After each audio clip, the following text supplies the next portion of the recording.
PV news people's voice ಚಾನೆಲ್ಗೆ ಸ್ವಾಗತ. ಕೇಂದ್ರದ 4 ಕಾರ್ಮಿಕ ಕೋಡ್ಗಳ ಜಾರಿಗೆ ವಿರೋಧ. ಸಿಐಟಿಯು ಮೇ 20ರಂದು ಅಖಿಲ ಭಾರತ ಸಾರ್ವತ್ರಿಕ ಮುಷ್ಕರ. ಎಸ್ ವರಲಕ್ಷ್ಮಿ. ಚಿಕ್ಕಬಳ್ಳಾಪುರ ನಗರದ ಅಂಬೇಡ್ಕರ್ ಭವನದಲ್ಲಿ ಸುದ್ದಿಗೋಷ್ಠಿ ನಡೆಸಿದ ಸಿಐಟಿಯು ರಾಜ್ಯಾಧ್ಯಕ್ಷೆ ಎಸ್ ವರಲಕ್ಷ್ಮಿ ಮಾತನಾಡಿ, centre of Indian trade union ಜೊತೆಗೆ ಅನೇಕ ಪ್ರಗತಿಪರ ಸಂಘಟನೆಗಳ ಕೇಂದ್ರ ಸರ್ಕಾರದ 4 ಕಾರ್ಮಿಕ ಕೋಡ್ಗಳ ಜಾರಿ ವಿರೋಧಿಸಿ ಮೇ 20ರಂದು 2025 ಬೃಹತ್ ಪ್ರತಿಭಟನೆಗಳನ್ನು ಹಮ್ಮಿಕೊಳ್ಳಲಾಗಿದೆ ಎಂದು ಮಾಹಿತಿ ನೀಡಿದರು. 4 ಕಾರ್ಮಿಕ ಕೋಡ್ಗಳ ಕಾರ್ಮಿಕರ ಹಕ್ಕುಗಳನ್ನು ಕಸಿದುಕೊಳ್ಳುವ ಒಂದು ಕ್ರೂರ ಯತ್ನವಾಗಿದೆ. ಈ ಕಾನೂನುಗಳು ಕಾರ್ಮಿಕರಿಗೆ ಉದ್ಯೋಗ ಭದ್ರತೆ, ಸಾಮಾಜಿಕ ಭದ್ರತೆ ಮತ್ತು ಸಂಘಟನೆಯ ಸ್ವಾತಂತ್ರ್ಯವನ್ನು ಕಿತ್ತುಕೊಳ್ಳುತ್ತವೆ. ಇದು ಕಾರ್ಪೊರೇಟ್ ಕಂಪನಿಗಳಿಗೆ ಒಲವು ತೋರುವ ಕಾನೂನಾಗಿದ್ದು ಕಾರ್ಮಿಕರನ್ನು ಶೋಷಣೆಗೆ ಒಡ್ಡುತ್ತದೆ ಎಂದು ತೀವ್ರವಾಗಿ ಖಂಡಿಸಿದರು. ಅವರು ಮುಂದುವರೆದು,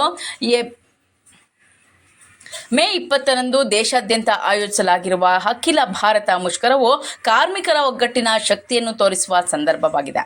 ಈ ಚಳುವಳಿಯ ಮೂಲಕ ಸರ್ಕಾರಕ್ಕೆ ಸ್ಪಷ್ಟ ಸಂದೇಶವನ್ನು ಕಳುಹಿಸುತ್ತೇವೆ. ಕಾರ್ಮಿಕ ವಿರೋಧಿ ಕಾನೂನುಗಳನ್ನು ತಕ್ಷಣವೇ ರದ್ದುಗೊಳಿಸಬೇಕು ಎಂದು ಎಚ್ಚರಿಕೆ ನೀಡಿದರು. 4 ಕಾರ್ಮಿಕ ಕೋಡ್ಗಳ ಜಾರಿಯನ್ನು ತಕ್ಷಣವೇ ರದ್ದುಗೊಳಿಸುವಂತೆ ಕೇಂದ್ರ ಸರ್ಕಾರವನ್ನು ಒತ್ತಾಯಿಸುವುದು. ಮೇ 20ರಂದು ಆಯೋಜಿಸಲಾದ ಅಖಿಲ ಭಾರತ ಮುಷ್ಕರದಲ್ಲಿ ಚಿಕ್ಕಬಳ್ಳಾಪುರದ ಕಾರ್ಮಿಕರು ಸಕ್ರಿಯವಾಗಿ ಭಾಗವಹಿಸುವುದು. ಸ್ಥಳೀಯ ಮಟ್ಟದಲ್ಲಿ ಕಾರ್ಮಿಕರಲ್ಲಿ ಜಾಗೃತಿ ಮೂಡಿಸಲು ಗ್ರಾಮೀಣ ಮತ್ತು ನಗರ ಪ್ರದೇಶಗಳಲ್ಲಿ ಪ್ರಚಾರ ಕಾರ್ಯಕ್ರಮಗಳನ್ನು ಹಮ್ಮಿಕೊಳ್ಳುವುದು, ಸಮಾವೇಶಗಳನ್ನು ನಡೆಸಲಾಗುವುದು ಎಂದು ಜಿಲ್ಲಾ ಗೌರವಾಧ್ಯಕ್ಷ ಸಿದ್ದಗಂಗಪ್ಪ ತಿಳಿಸಿದರು. ಈ ವೇಳೆ ಜಿಲ್ಲಾಧ್ಯಕ್ಷೆ ಗಂಜಿಗುಂಟೆ ಲಕ್ಷ್ಮೀದೇವಮ್ಮ, ಸಿದ್ದಗಂಗಪ್ಪ, ಕೆಎನ್ ಪಾಪಣ್ಣ, ಜಿ ಮುಸ್ತಫಾ, ನಾಗಲಕ್ಷ್ಮಿ ಸೇರಿದಂತೆ ಇತರ ಪ್ರಮುಖ ಕಾರ್ಮಿಕರು, ನಾಯಕರು ಉಪಸ್ಥಿತರಿದ್ದರು.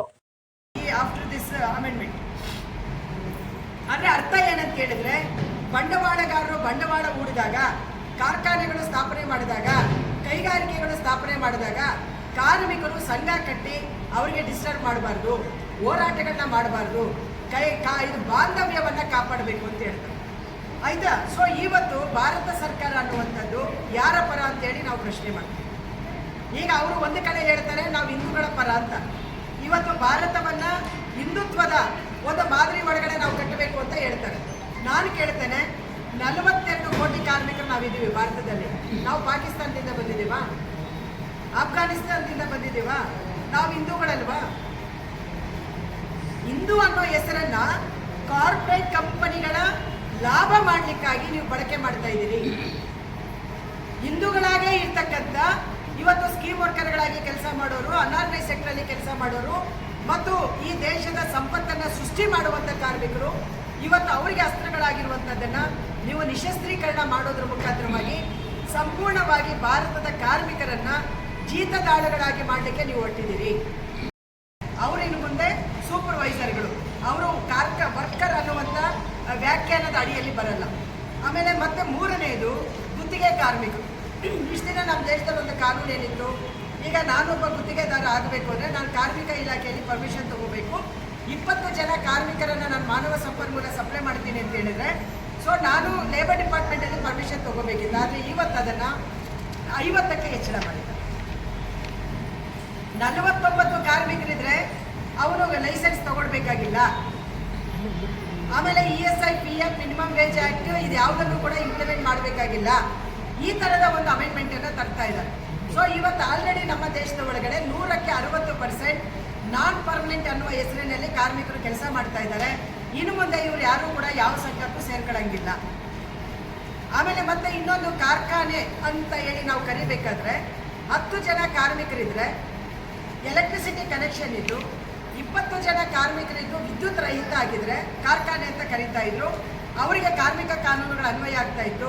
ಇವತ್ತು ಅದನ್ನು 40 ಜನಕ್ಕೆ ಹೆಚ್ಚಳ ಮಾಡಿದ್ದಾರೆ.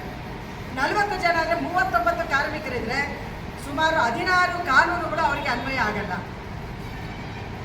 ಇದೆಲ್ಲವನ್ನ ಲೆಕ್ಕ ಹಾಕಿದ್ರೆ ಟೋಟಲ್ 70% ಜನ ಈ ಒಂದು ಕಾರ್ಮಿಕ ಕಾನೂನುಗಳ ವ್ಯಾಪ್ತಿ ಅಡಿಯಲ್ಲಿ ಬರಲ್ಲ ಅನ್ನುವಂಥದ್ದು ನಮಗೆ ಬಹಳ ಕ್ಲಿಯರ್ ಆಗಿ ನಮಗೆ ಇಲ್ಲಿ ಗೊತ್ತಾಗುತ್ತೆ ಅನ್ನೋದನ್ನು ನಾವಿಲ್ಲಿ ನೋಡಬೇಕು. ಸೊ ಹಾಗಾಗಿ ನಮಗಿರುವಂಥ 5 ಸಂಘದ power, bargaining power, striking power, ಈ 3 ಪವರ್ಗಳನ್ನು ಇವತ್ತು ಇದರಲ್ಲಿ ನಿರ್ಬಂಧಗೊಳಿಸಲಾಗಿದೆ.